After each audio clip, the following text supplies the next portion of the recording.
You're good, Ashley. All right. Good morning, everyone. This is Ashley Vaquero with the Office of Charter Schools. It is 10 a.m., June 26th, and I'm going to start with attendance just to make sure we have a quorum. Stephen Gay. Aye. Present. Bruce Friend. Present. Rita Hare. Here. Dave Machado.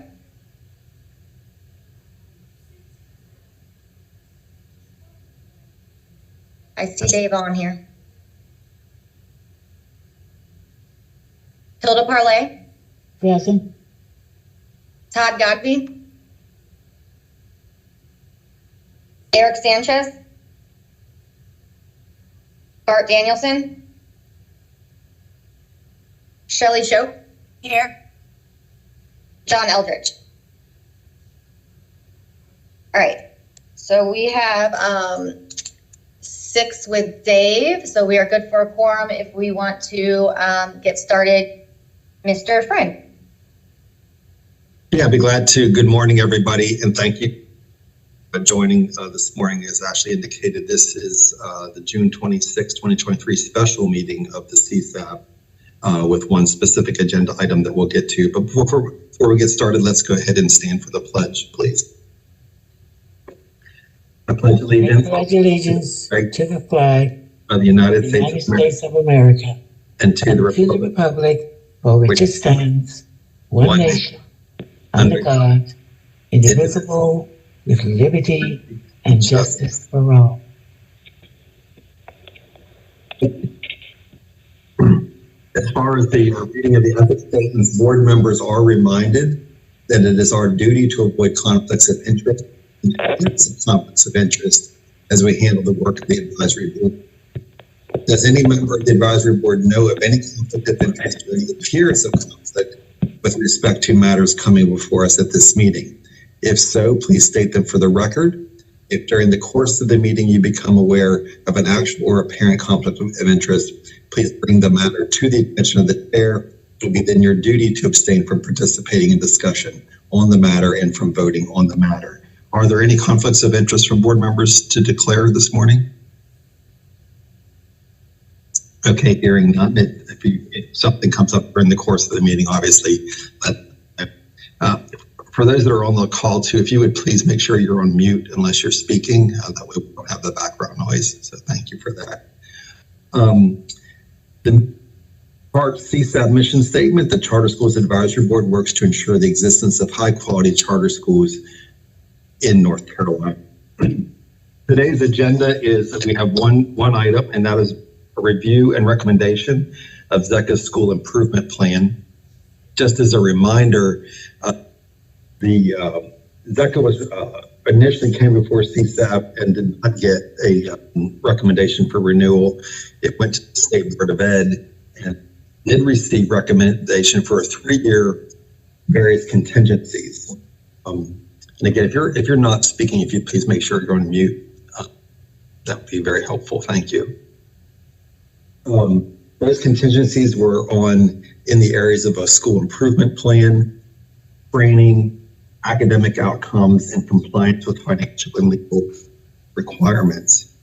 When we met earlier this month, we had a chance to review the overall improvement plan that ZECA set forth. We did have some questions about some items that were in the plan, and most specifically, we had questions about how they were going to pay for the various activities and personnel that would be involved in this 3-year turnaround plan. So that is what we're here today to talk about, to give the folks from ZECA an opportunity to follow up from that early June meeting and let us know how they plan to pay for it, for the budget, and for CSAB to ask questions that they may have. Before we dive into the plan, I would ask Ashley, could we have the folks, if you're with ZECA, to identify who you are on the call and what your role is with the school? Yep, and before we do that real quick, can we just get a board member to, if we'd like to approve the agenda? Oh, I'm sorry. Yeah, can I get a motion to approve today's agenda? Mr. Chair, here's the parlay. Moves that we approve the agenda. Can I get a second? Second, this is Shelley Bullard. Shope. Oh my goodness. Thank you. Any discussion? All right, very good. All in favor, say aye. Aye. Aye. Aye. Very good. Thank you, Ashley. Forgot to do that. So if we could, before we jump into the CSAB review and questions of the plan, if we could have members of ZECA identify themselves who is on the line. My name is Dr. Thomasina Maxwell Irving, and I'm the Vice President of the Board for ZECA School of Arts and Technology.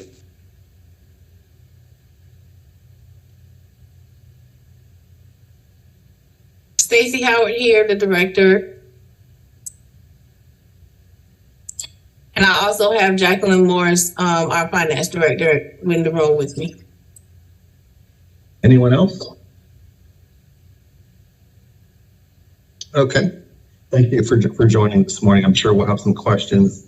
And just another procedural, but this is really important, just a reminder to CSAB members. One of the stipulations of the many, but one of the stipulations that the state board put on ZECA's 3-year renewal vote was that they had to have a CSAB approved plan, turnaround plan, in place by June 30th, which is just a few days away. Failure to have a CSAB approved plan in place by June 30th will result in the termination of ZECA's charter on that date. Just a reminder that that's part of why the importance of us gathering here today is really our vote today is it really determines whether or not they will move forward for the new school year. So with that, why don't I open it up to folks from ZECA, if you would just kind of give us a brief overview of the funding that supports this. I know that when we met in early June, there was discussion around a grant that you were hoping to receive, but we couldn't count on that. So maybe if you could share with us just the work you've done around showing the budgetary support for this plan that you've done in the last couple of weeks. And also if you could give us an update on where you're at with enrollment. I see you're budgeting for 121.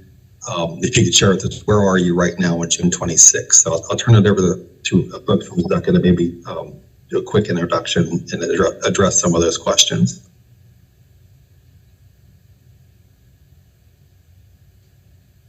All right, good morning. And before I start, I would like to also mention that I see Don Johnson, who is a board meeting. He's in the room, and also Barbara Hayes. And our board chair says she will be hopping on, but she had some meetings this morning, and she was going to see if she can pop in for a few minutes before she went to her meeting. So I just wanted to share that information as well. Basically, what we did was we removed the projections for the IPG grant, and we had also spoke on the increase that we would receive from the CSI additional resource funding, and we did not include that. So at best we could, with some projections with our local and federal and our state funds, we put together our projections based off of what we are currently allowed to have for next year, which is 121 students. We ended our year with about 100 students. So we're still in that ballpark of 100 and 101 students. And we are currently going through our open enrollment process. So we feel pretty confident at being able to reach our 121 projected enrollment. So you'll see that our total amounts will come from what we budgeted. Well, Jeff, you know what? I'll let you talk about that. Okay. And I'll go with. Okay. So our so for the total revenue, base it off 121 kids for state funding. I use the funding that we currently are receiving now for per kid per ADM. And then I also included the funding that we get for 16 EC kids in our state funding. For our local funding, I based it off the number that we receive right now for this school year, off 121 kids. For federal funding, we did have a lot of carryover for this upcoming school year that we'll be utilizing for carryover for the 23-24 school year. Would you like those numbers?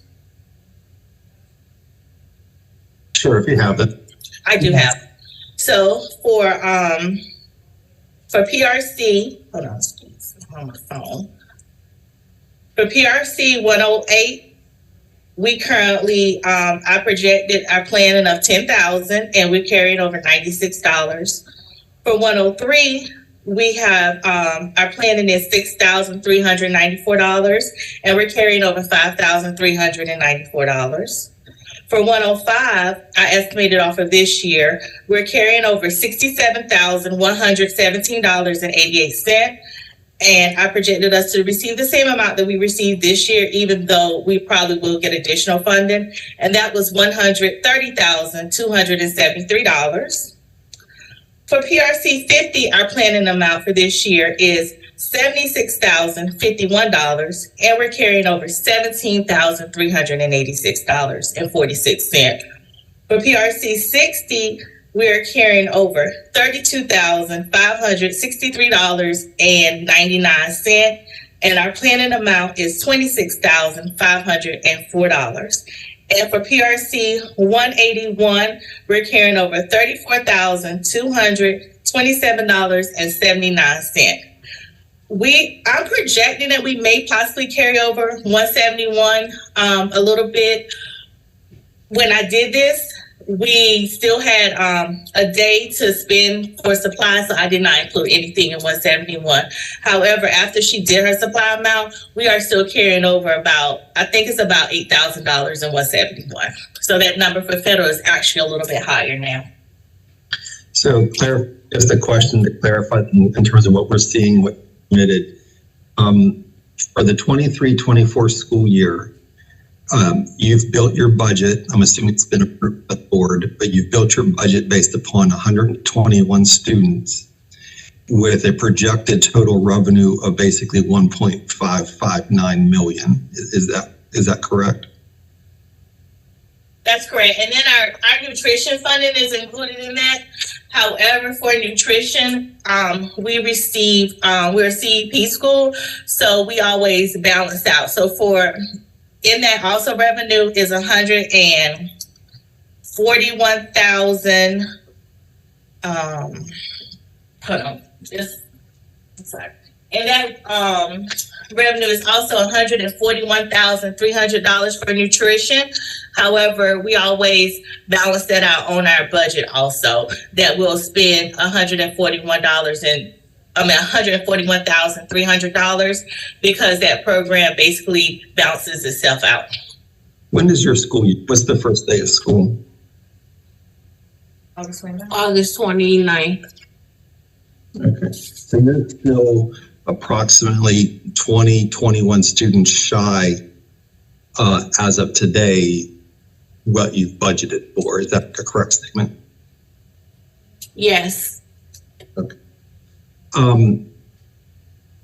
I have some questions, but I also want to open it up to fellow CSAB members as well. I will start with this question. I just, again, trying to align the budget to the plan that you submitted. In your plan, your goal 4 for the upcoming school year, it talks about hiring 2 additional part-time TAs, 1 reading specialist, and 1 master coach from the collegiate level. So there's 4 new positions that this plan is contingent upon. Are those 4 positions, are they included in that personnel number of 1.129 million? Yes, sir. Okay. Other CSAB members, what questions do you have for Zeka? I have one just quick question. I apologize if I missed it. This is Shelley Shope. When you said, would you remind me again, again, I apologize if I missed it, your 050, your Title I carryover, what was that amount? Give me 1 second, let me pull it back up.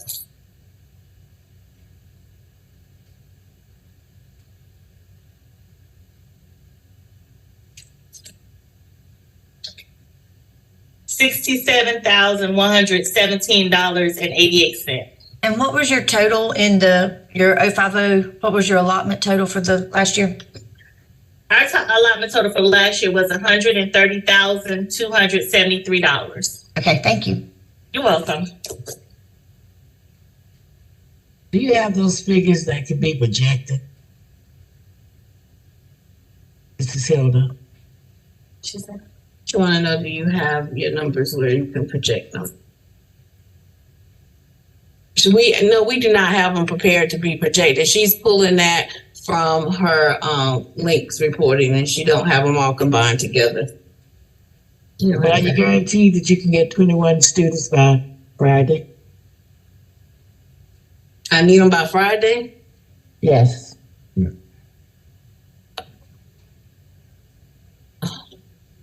I mean, I don't think we would get 21 students by Friday, but a lot of our parents in this area, we start seeing our biggest movement are for the year around the end of July, 1st of August, when parents start picking up. So I'm sure that we will have the 21 students by the start of the school year. But, and also by the start of the school year, we will also have an answer on July 6th in terms of the other additional fundings that are coming in. So, but to have it by Friday, no, ma'am, I would not say that I would be able to do that. Thank you. Hey, this is Stephen Gale. I want to follow up on kind of Hilda's question. So typically in the past, how many students do you pick up in the summer? Because a lot of times you have attrition that happens over the summer, and then you backfill in. So what's typical for y'all in the summer? How many students do you pick up? You say you usually pick them up at the end of July, first part of August. Do you typically pick up 20 plus students? I would say, Yeah, because we have an event. So I would say yes, we do, because we have enrollment events that we do over the summer. We have different things that we sponsor throughout the summer to generate new kids. So. Okay, another follow-up question to Bruce's question. So you have these new staff positions in place. Have you already hired for those positions? We have not hired for those positions yet. We have started advertising and posting for those positions, and we're now going through our applicants that have applied for interviews and so forth, but we have not hired. And probably would not hire until after we close out this fiscal year for June 30th and move into July 1. But we do have some applicants who have put in for the positions that we're currently vetting. Okay. A follow-up question to that too is, if you don't meet your 121 target to meet your budget, do you already know where you're going to cut in your budget to still make your plan work? I do have some general ideas where I can cut, and I also have, we did this without using any of our reserve funding as well. So those numbers that you see is strictly with the projections of the incoming funds for local, state, and federal, without going into our savings or any of the other stuff. So, yes. All right, thank you. What do you currently have? I'm sorry, I did not hear that question. It was, can you repeat that question, please? What do you currently have in your bank reserves? give us 1 second. Let's log in. The question is, what do you currently have in your reserve amount of money? And we're logging in. We're logging in right now to confirm, because we just did a deposit on Friday. and I'm not in my office. Give me 1 second.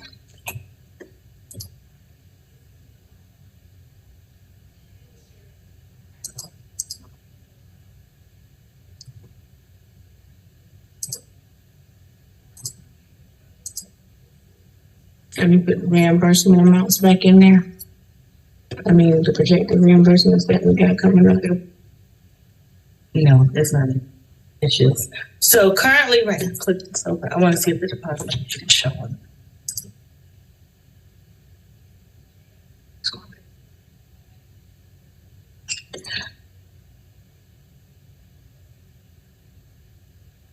So currently, right now, we have $297,350.28 in our charter account. But however, we are still waiting on some pending reimbursements from the nursing grant that we have not received as of yet. And that totals about $30,000.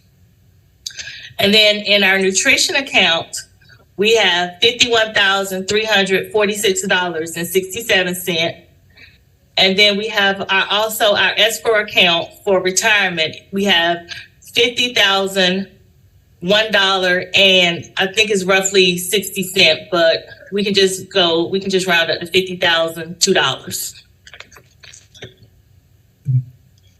I have a question as we look into the future. If you look at your personnel budget from year one, which is the upcoming school year, and you go then to year two, which would be the 24-25 school year, roughly your personnel. Oh, I'm sorry, and we're missing one more deposit from Onslow County, and that's $18,000. They have not given us our June payment yet.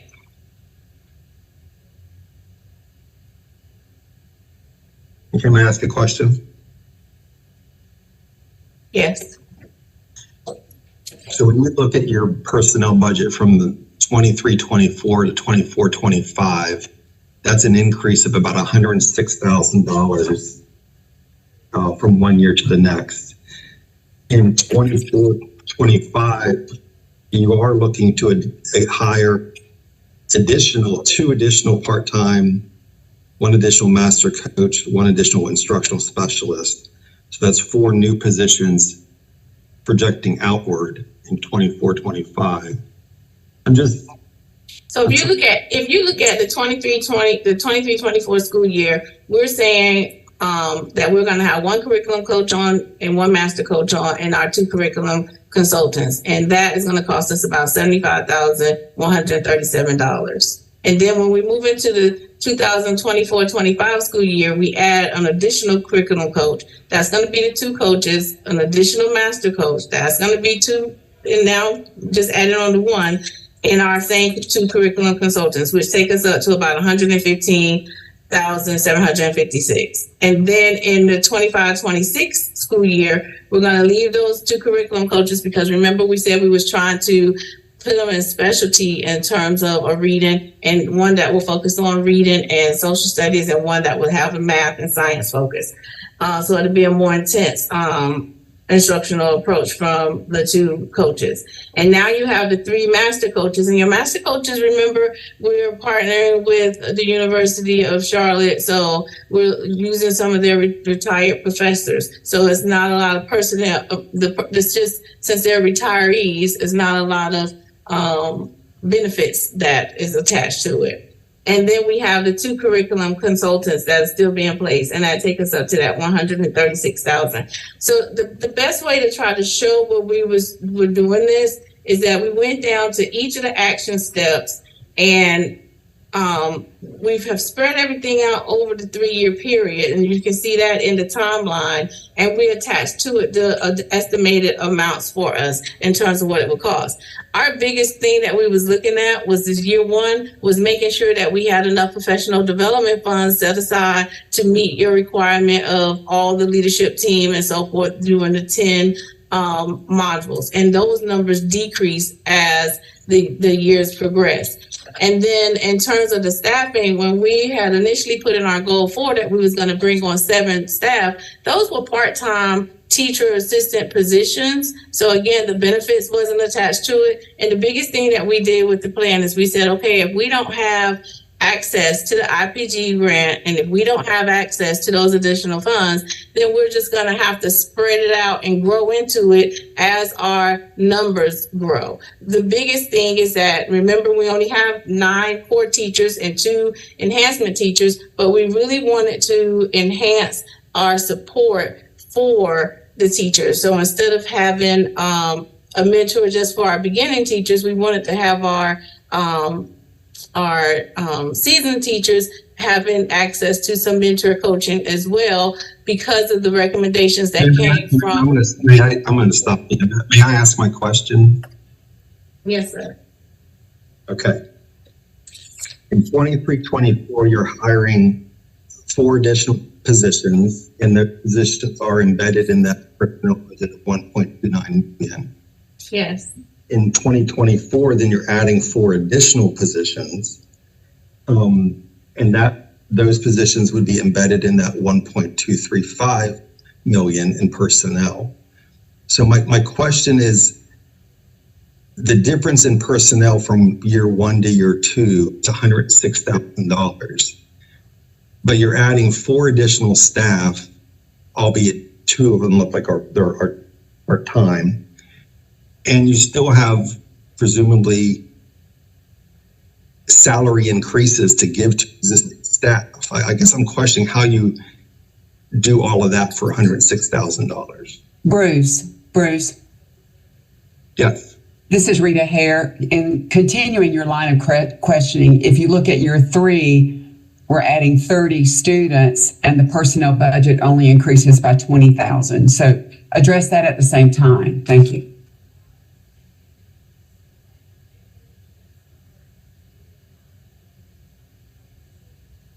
So maybe can you explain how you're increasing staff in year 2?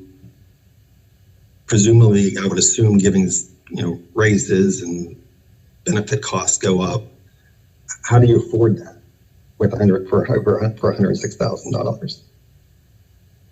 Because that's just over $27,000 for the new staff. Doesn't even include compensation for increase. Bruce, on that same thought, if I'm understanding this correctly, the full-time positions of the master coach, the curriculum coach, and 2 consultants, if all of those are full-time and they're doing that for $75,000, that's less than $20,000 a piece. They're not full-time positions. They're part-time positions. All 4 are part-time? Yes, ma'am. Okay, thank you. And Bruce, to answer your question, because of the hypotheticalness in all of it, it was very difficult for us not knowing what our actual projected ADM amounts would be or any increases. It was very challenging to even put those increases in, because we just, we just don't know. But at any rate, again, we were trying to make sure that in our surplus area that we did not use our, and also we're not necessarily required to follow all increases because we're a charter school as well. So if we don't have to pay, we like to try to pay to the state rate for it to be competitive with our, the surrounding schools and so forth in this area. But any pay adjustments that we would have to make for our budget at that time is what we would make. But it was challenging to show those with so many hypotheticals that's going on here. Hello, Stacy, this is Rita Hare again. Again, I think that year 3 to me is even a huger consideration, because your budget for personnel only increases by $20,000 when you're adding 30 students in your enrollment. That would be a really obvious, there's nothing hypothetical about that. Well, now, Rita, to be real honest with you, with year 3, when we made our year 1 and our year 2 really solid, with year 3, we did not make those figures as solid because we knew that once we started growing our numbers back to, originally we always had about 169 kids. And we knew that as we were moving back up to the higher numbers, we wouldn't be in the same financial, tightness as we are right now. So you're correct. And those numbers for year 3, we did not solidify that. And it's a lot of stuff that's not included in year 3 because it was hard to come up with the professional development projections because the conferences didn't have prices listed that far out. So we made sure that we was trying to present a strong year 1 and 2 as we were rebuilding, because for us to drop down to the 120, that's where we were really concerned about, making sure that we can regrow ourselves and not getting any financial structures. So yes, ma'am, those numbers aren't as accurate as our year 1 and 2. Mhm. All right, thank you. I see that.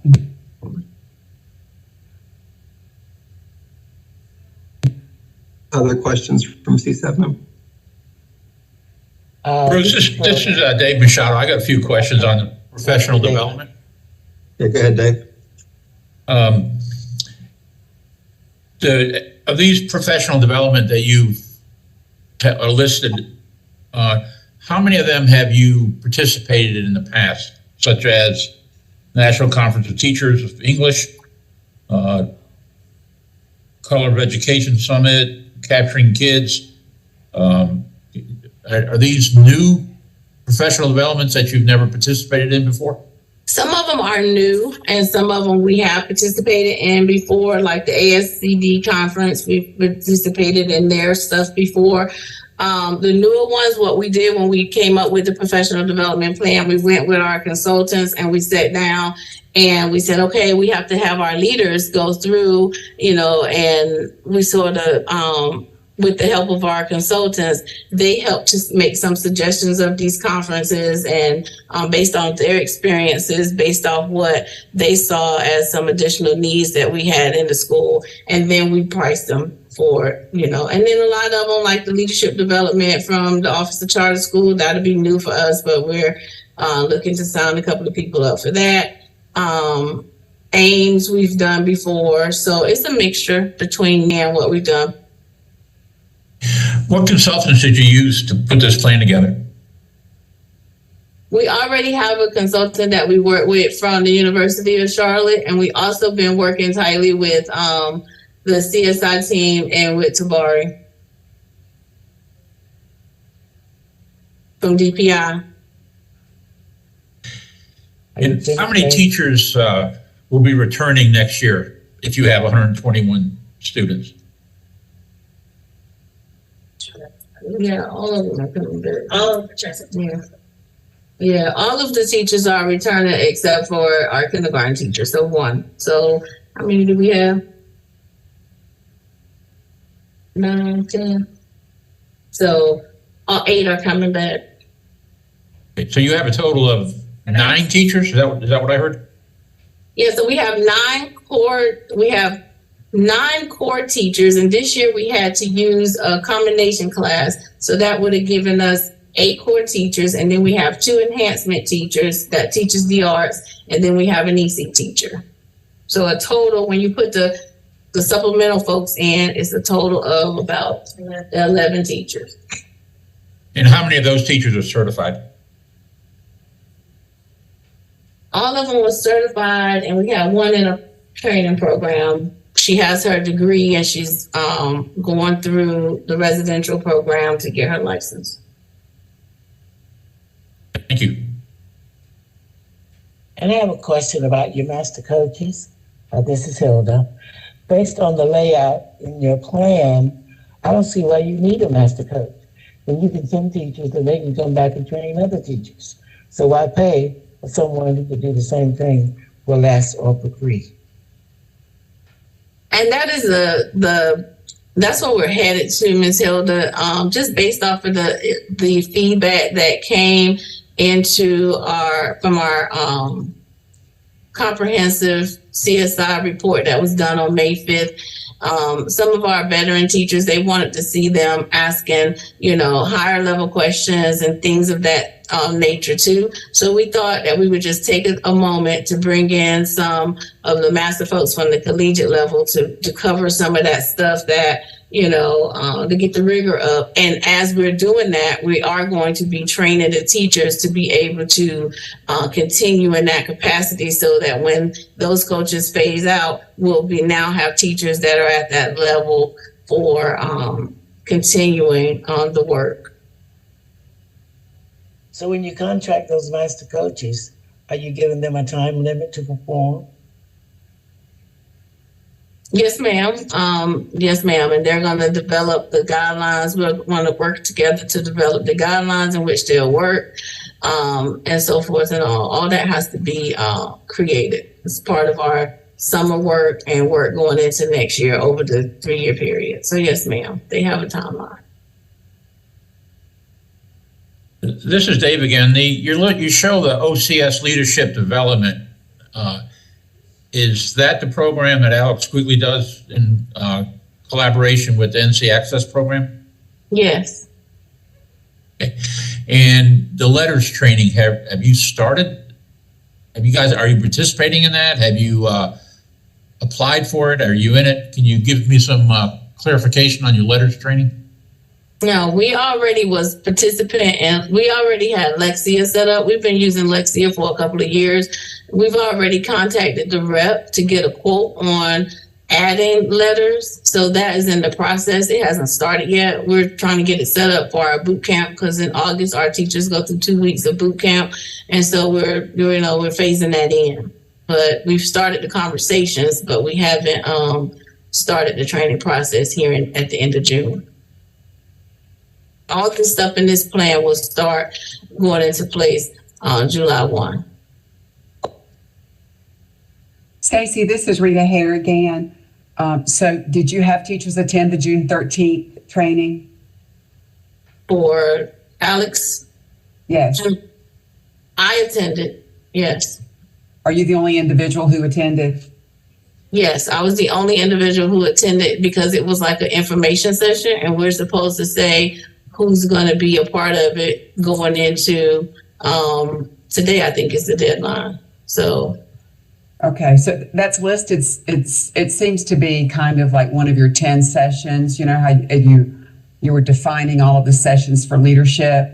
Yes. And the requirements say that all board of director members and the school director and the school principal all should have 10 sessions, and so they didn't. So that's not one of the 10 because no one else attended. Just pointing that out.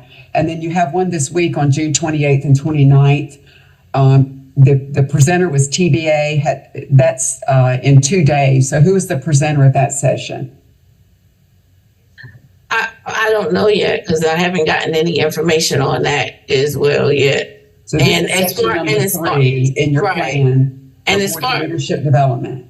Yes, ma'am. And as far as with the one that I attended with Alex, that was an information session, and it starts, and you'll have 8 to attend, and up to 3 people can do this session. So we're going to have 3 people selected that can participate in that.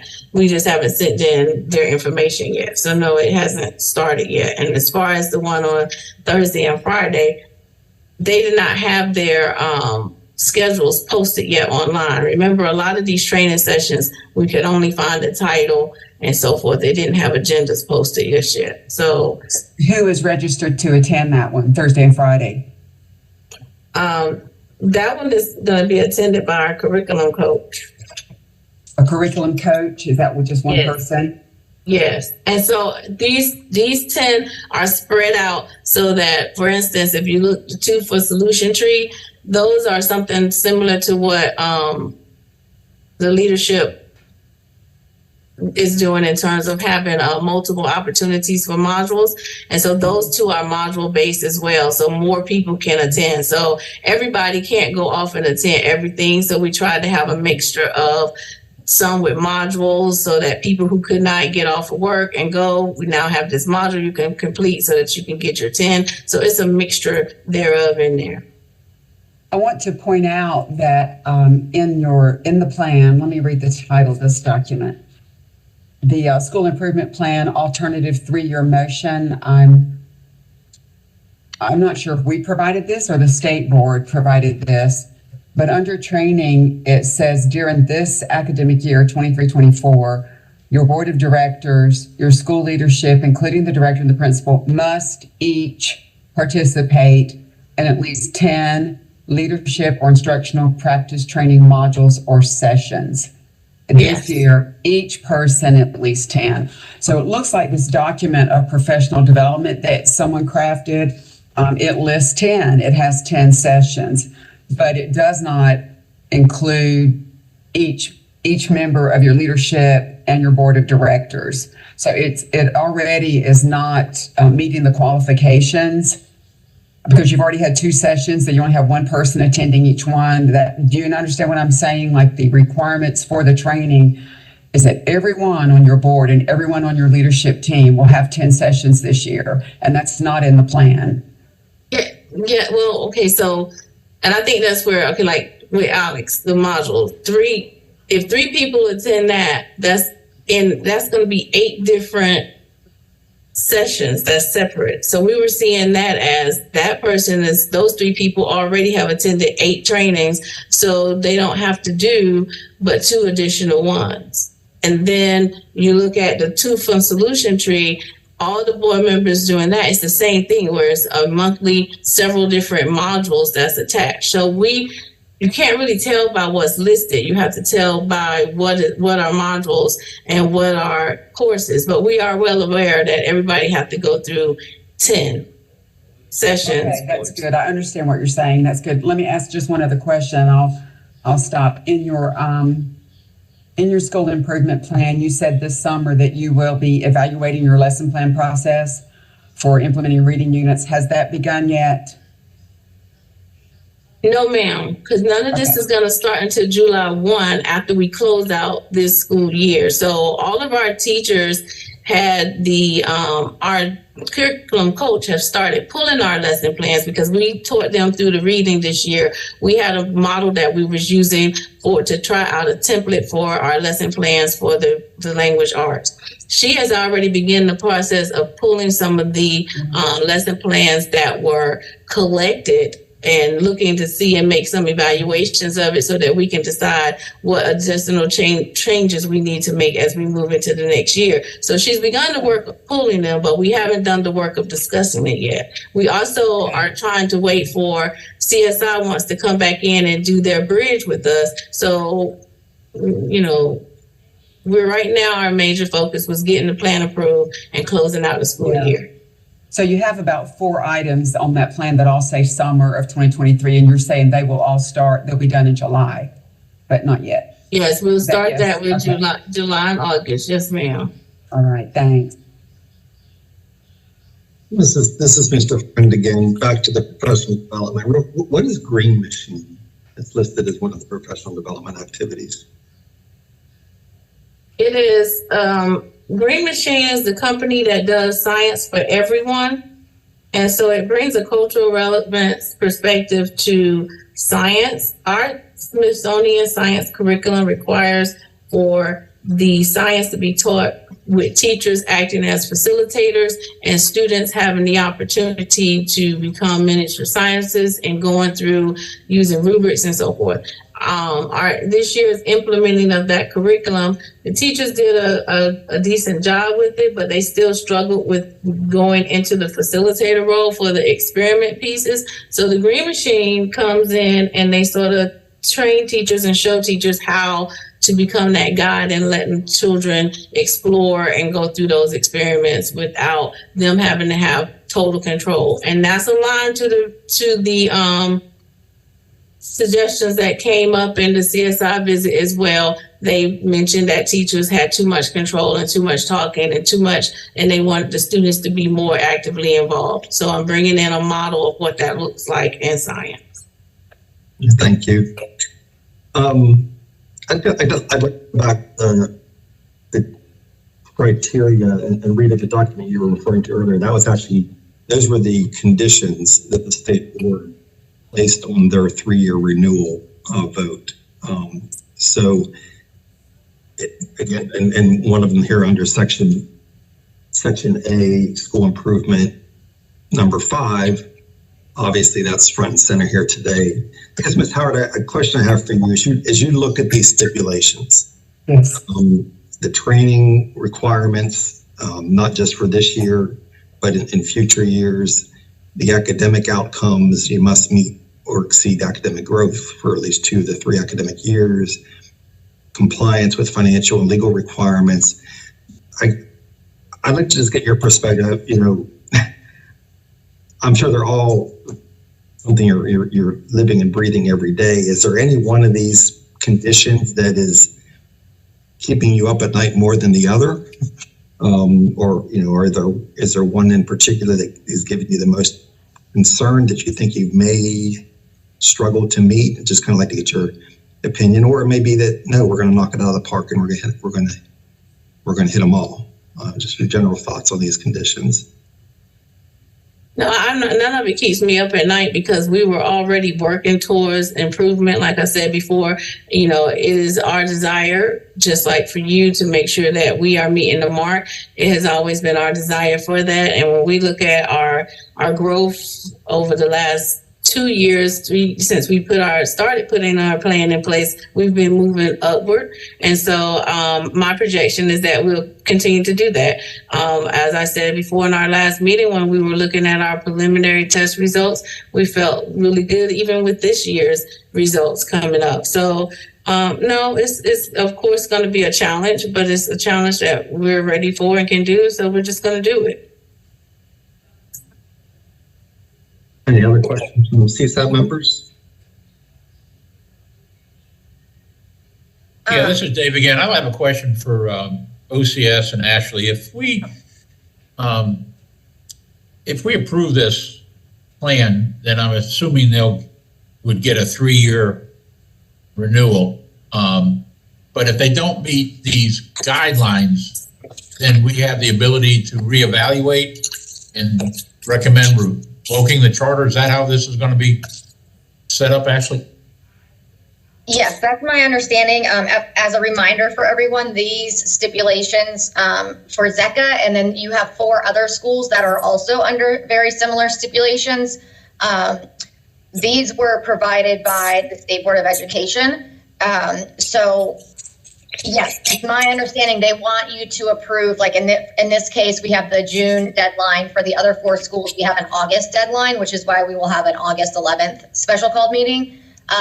But the state board is wanting the school to present a plan that is approved by the CSAB, but that does not preclude, down the road, obviously, the school coming in, just like all of our low performing schools, for reviews, for presentations on, updates in front of the Charter Schools Advisory Board, and making any further determinations that may arise. And then I also wanted to just let the board know that our team here is working. We actually have a meeting this week with these 5 schools that are under pretty detailed stipulations to have a plan in place for our team to be able to have assigned consultants to schools to support them, to be doing more frequent site visits, and to keep some type of, to design some type of method of tracking some of this stuff. Like Rita pointed out the fact that these trainings are quite in depth and entail a lot of training for a lot of different people. So our office will be working with the schools to make sure that we have a grasp on who's attending what kind of challenges they may be facing. And then we can always, have that information available and bring it to you as needed. So hopefully that just makes you, give you a little bit fuller sense of what our office is doing to try to support these schools, and also to try to keep a handle on these particular stipulation schools that require a little bit more monitoring. And a follow-up, Ashley, if we approve this plan, does it go back to State Board of Ed, or what's the process after this meeting? I do not believe it goes back to State Board. I believe this was basically they were doing a contingency renewal for these 3 years, and as long as they get it approved by you, then they get this 3-year renewal with these stipulations. This is Allison. That's correct. If you do not approve the plan by June 30, the charter is revoked. If you approve a plan, then it does not need to go back to the State Board of Education for its approval. They gave you the authority to approve the plan or not. So Allison, just following up on one of Dave's questions, just so we all hear this accurately. If this plan is approved and a year from today, we find out that not every board member participated in trainings, or they have a single financial non-compliance, even a warning, that would be grounds for revoking the charter, in essence, immediately. Correct. You could revoke it at any time. You can revoke any charter for any time if you find that the grounds exist for doing that, and failure to comply with these requirements, as things specifically said in the board's motion, would be grounds for revocation. Thank you. Ashley or Bruce even, I have a question. This is Rita. I may be confusing schools, so I wanted to clarify. Was it stated at our last meeting that Zecca had never had an occurrence of financial noncompliance? That did come up last meeting, and they had one, I believe, in 2015. So not since then, I guess 8 years. Or actually, Jenna just told me it's not since 2016. So I pulled out some notes as I was reviewing all of this, and it is a Zecca report with historical data, and it goes through 2022. So this must have been provided to us pretty recently. And it mentions a deficit in 2014, a disciplinary action in 15, and placed on financial disciplinary noncompliance in 16, as well as some other types of noncompliance regarding EC and performance. But it has 3 bullets. Are you aware of this document? I'd have to look back. Are you asking me, Rita?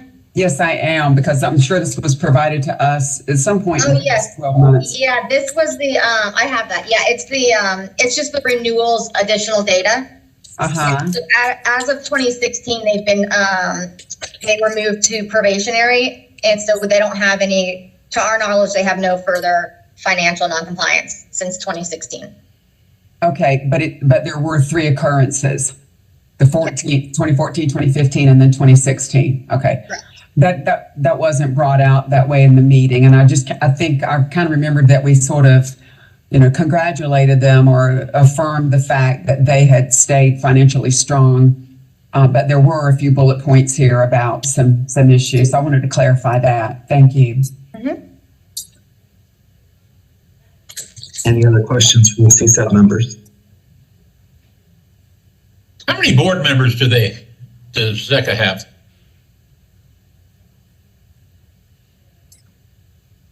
Stacey, how many are on the board right now? I don't have that in front of me. They should be able to tell us. I'm sorry, I was coming back around. At this time, we have 5 board members, and we are vetting one right now who's going to replace this year. Remember, our board chair passed away, and so we're in the process of vetting a replacement for him right now. So that'll take us to 6.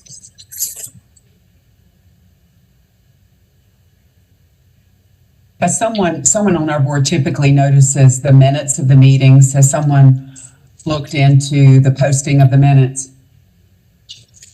Yes, all that has been taken care of, ma'am, since we started this. All the minutes have been updated and have been posted. And at that time when we was going through this, they were up. It's just the link that we had it, because their Google Docs was not working for it to be seen. But all of that has been corrected. That's good. Yes, and I know in the same document I was reviewing, you were encouraged to onboard a 5th board member. So it sounds like you did that. So that's good.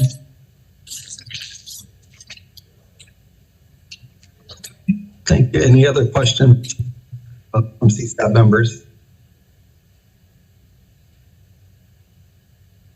Okay, hearing none. Because we have a couple of options here. Someone can make a motion to approve the plan. If no one makes a motion, then I guess we don't have an approved plan, assuming it passes the vote. Do we have time with this with discussion amongst our board members, or no, we're going to go straight to a vote? We can do some discussion right now if we want to. Just for ourselves, yeah. Just some concerns that I have just looking into it. And I know we haven't talked about their academic performance for the past 3 years, right at 28% proficiency for 17, 18, 18, 19, and 21, 22. All right there at 28%. Also, I have some concerns, and I didn't want to belabor the questions, but their Title I 050 carryover, they said was at $67,000, with their total allotment being at $130,000, which is around 49-50%. That's a little concerning as well. Mr. Chair, I have a concern about the enrollment. It's still running rather close. As we already know, you see the numbers.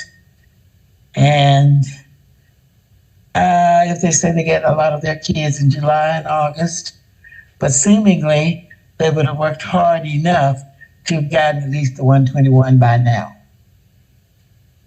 So that is concerning to me. Yeah, this is Bruce. I echo that. First, I do want to thank the team from Zeka for putting this plan together, for being patient as we go through this process. But I mean, this is a really, really important decision, and we're trying to ask a lot of questions over the last month, everything related to the plan and the financial support thereof. I'm really concerned about a school that has shown a steady decrease in enrollment. And I know there's reasons for that in terms of the community situation that they're in with loss of housing and such. But they've had a steady decrease in enrollment. And this entire plan and their budget for next year is based upon 20 students that they don't yet have. And so a school that's been steadily decreasing enrollment is going to find 20 students over the next month and a half, really a month. I'm skeptical. I'm skeptical.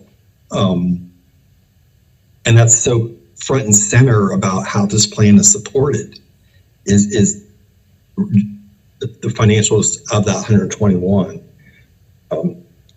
I agree with, I think it was Shelley that just spoke about the academic performance. I mean, obviously, poor academic performance throughout the history of this school is why we're here is one of the reasons why we're here today. And it's just got such a short turnaround time to change a decade's worth of history with this plan. You know, respectfully, I would say they said that the leader said that nothing about these conditions keeps her up at night. If I were in this position, every one of these would be keeping me up at night, because it's 10 years. Agree. Of the history. But I think I'm most concerned about the hitting those enrollment targets, which seems to be front and center about whether this plan is going to be able to be truly implemented or not. Yeah, that's my concern. And I echo those two, Bruce. My concern is why this plan was not put together before the initial renewal interview that the school had months ago. I feel like this plan is being forced on them, and I had preferred to see seen insight on the school leader and board to come up with a plan before they were forced to come up with a plan. So I have those same concerns.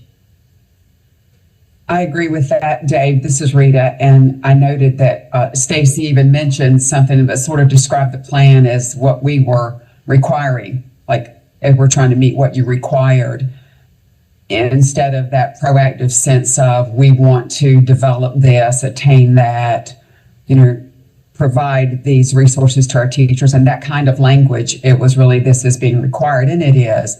So understand that. Bruce, I have a question for you. You pointed out at our last regular meeting that in the initial renewal, you were the only person that voted to renew. So, and that was before this plan and all of this was in place. And I just wanted to ask what led your vote that way the first time? Like you apparently saw, something worth working towards, trying to help them have a renewal. So what was the thinking then? Well, I think my sentiments, and I think my sentiments was shared at the state board level too, when they deliberated on this renewal, was, what I said back when we did this original vote, from my visit at the school, I saw happy students. I saw safe students. I saw engaged students. And I think at that time I had the confidence that, okay, there's something they can build upon from here. That we need students that are demonstrating that they're learning though. And we need a solid plan that can turn this tide around. And I will share that since that first vote, I'm really second guessing that. I don't know that I can look at these numbers in this budget and see how the budget truly supports this plan. Just again, like when we talk about the additional personnel from year 1 to year 2 to year 3, I mean, it's all contingent upon hitting these numbers. And I don't know that anything's happening that we're going to see a turnaround in the enrollment figures. Bruce, do you or someone else on the board have a sense of what our members of the state board, what they saw? Was it the need in the community to try to help the school continue? Or are there other factors that caused them to send this back? Well, again, they passed it with these conditions, so they actually, we, not unanimously, but very strongly with one dissent, me, voted not to renew this school. And that was our recommendation to the state board.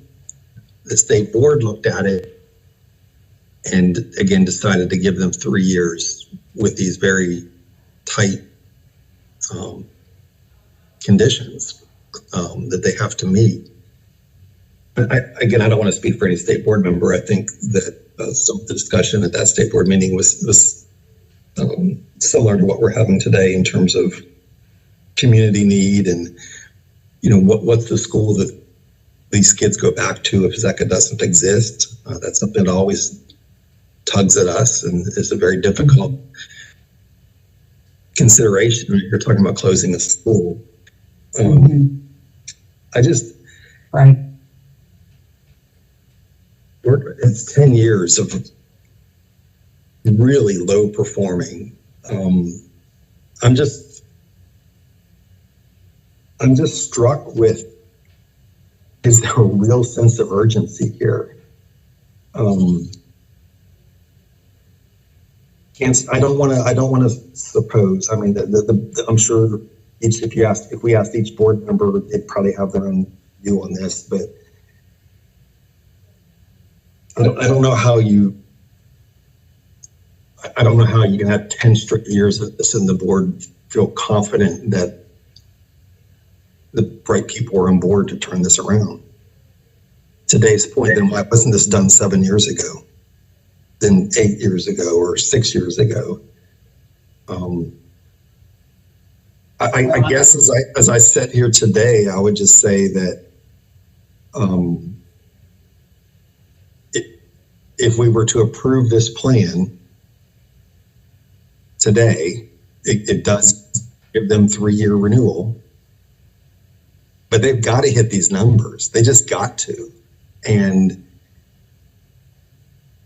if they come back to us next spring and we ask them to come in and give us a kind of a mid-year update or an end of the year update, and well, we didn't hit 121, we only hit 105, and here's the cuts we had to make, and we see that a lot of this plan had to be, for lack of a better word, gutted because they couldn't do it.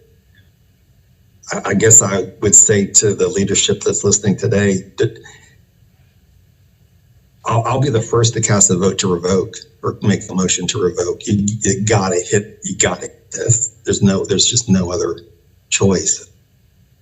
Every board member in trainings, it's not some do 7 and some do 13. It's everyone. It's not even a financial warning.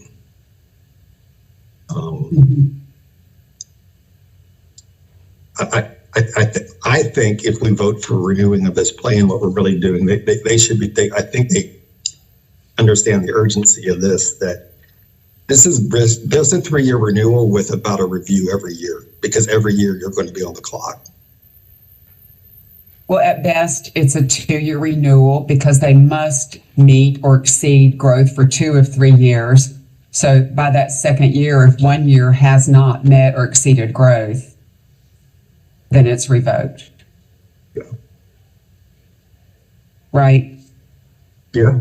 And part of this, when you think about the 10 years and we're talking about the history, you know, we, the charter board, the state board, whomever, we allowed it to a degree. No one was forcing what's being forced today. I think that's why Ashley is saying the Office of Charter School they're putting these new plans in place, new strategies, new intentions to touch base more frequently and more intensively with schools of this nature, so that something doesn't continue for 10 years persistently or chronically having these type of problems. So that's a positive step, and that's a support to the next 2 years as they do try to implement this plan. Other thoughts or comments from CSAB members, or would anyone like to make a motion?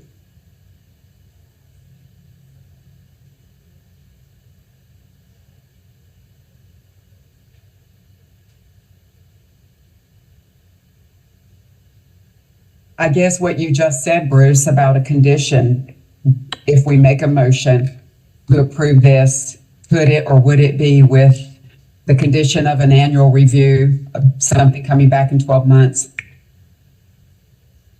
Well, Ashley, would that not happen automatically? I mean, they would begin the 3-year renewal process. So if a school that is getting a 3-year renewal, would they not be before us next year to start the process of giving us updates, or when would we normally see them in that? Well, you would see them annually because of their academic status. So we try to bring definitely the CLP schools to you annually, but we will we have plans to make, routine kind of presentations on the CLP schools, but specifically these 5 schools that have these stipulations via the state board. Ashley, would you know right off if we see CLP schools annually? Have we seen ZECA that frequently over the last 10 years? I don't know. I'd have to go back and look. They've definitely been here a couple times since I've been in the office. I wouldn't know prior. I could go and find that for sure and see how often they've been here. Yeah. Mm-hmm. I believe this was also one of the schools, this is that group of cohort of schools that received those 10-year renewals off the bat. So, now that we don't initially give 10 years, we don't seem to have that kind of issue as much as we did probably in the past. I do have a question, if I may, for the folks at ZECA. So you said you ended the current last school year, the year that just ended, you had about 100 students. And that's also how many you already feel you have enrolled for next year. this process that you've gone through, I mean, there obviously has been concerns.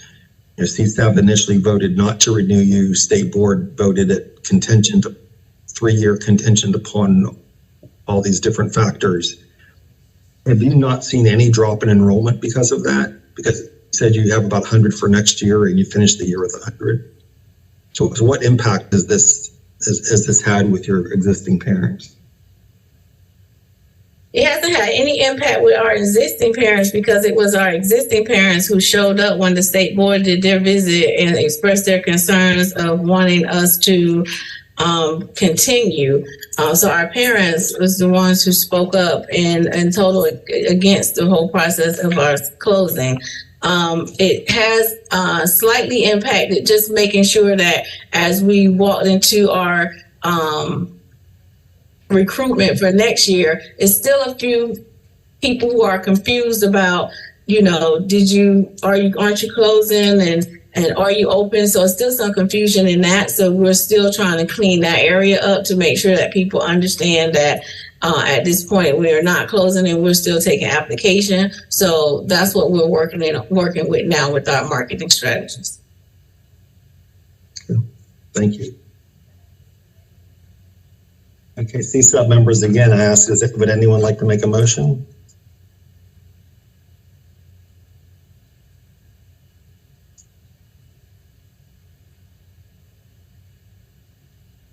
Bruce, I'll be glad to make a motion, and that will put each of us to a vote, and then we can just see the outcome.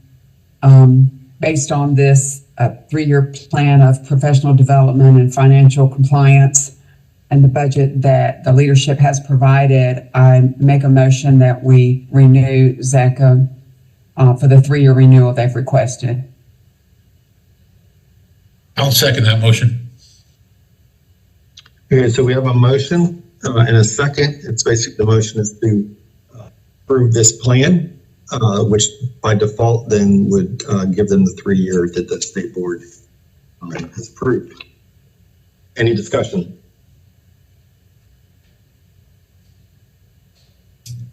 I'll simply say that I'm going to support the motion,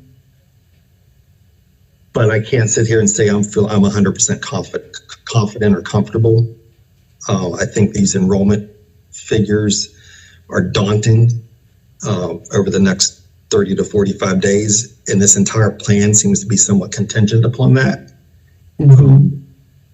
I would just share with the board members that are listening today, the ZECA board members, you have a responsibility to own this charter and see this through and to change the academic performance.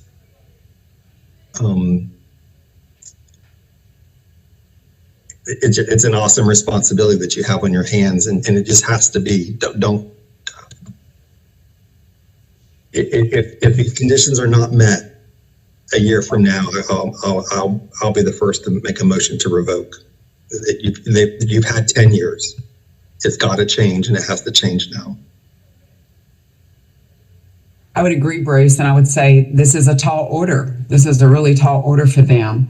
But I have to assume that they've been in a precarious position and maybe they haven't been as aggressive to improve enrollment and to move forward, not knowing their outcome, day to day or week to week. So we would really expect to see just all of their energy and all of their resources go into making this work and being successful. Okay, well, Allison, we do a roll call vote, and again, the motion and the second to approve this plan, which by default then will provide them with a 3-year renewal. All right. Stephen Gay, Yes, aye. Bruce Friend, Aye. Rita Hare, Aye. Dave Machado, Aye. Hilda Parlay, Regretfully, do not approve. Todd Godby, Nay. Shelley Shope. Aye. All right, it does pass 5-2. All right, so we don't need to bring this to state board, but we can of course keep them updated. And then our office will continue to work with Zeka.